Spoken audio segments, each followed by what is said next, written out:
Well, how fairly is wealth distributed among people in your country? You can find out in the latest annual report from Oxfam. The group's research suggests that 82% of the global wealth generated last year went to the richest 1% of the population. The 3.7 billion people who make up the poorest half of the world saw no increase in their wealth in 2017. The report singles out countries where the gap is widening, including the United States.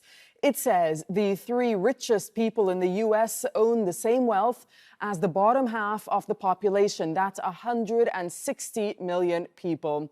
Karl Widerquist is a political philosopher at Georgetown University, joining us here in Doha to talk about not only this Oxfam report, but wealth inequality as a whole.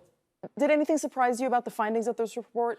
It was sad, but not surprising. No, wealth and income inequality are both very high, and they've been getting higher, especially in the United States, for the last 40 years. Why is that?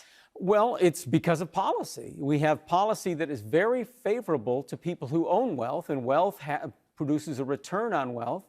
And if that tax on whatever your returns from wealth is very low, then you can accumulate and accumulate forever, and it gets larger and larger. We just seem to be talking about this issue year after year when organizations like Oxfam issue such reports, and nothing really changes. Yes, it is. It will change when people in political power are upset about it. In the United States and in a lot of other countries, some of the most politically powerful people are also some very wealthy people, and the government is not terribly responsive to the great majority of people. They often will vote against what the great majority wants in favor of what people in higher incomes want. So do reports like these make a difference? Oh, I think they do. How I think so? they do. There's been growing concern with inequality ever since the financial meltdown of 2008 and 2009, and I don't see any signs of that going away.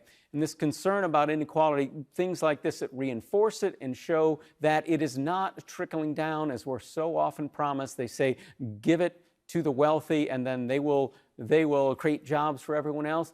And we're not getting any higher rates of job creation than we did when taxes on wealthy people were much higher 50 years ago. You told me in the beginning that, especially in the U.S., this gap continues to grow. But what about the rest of the world?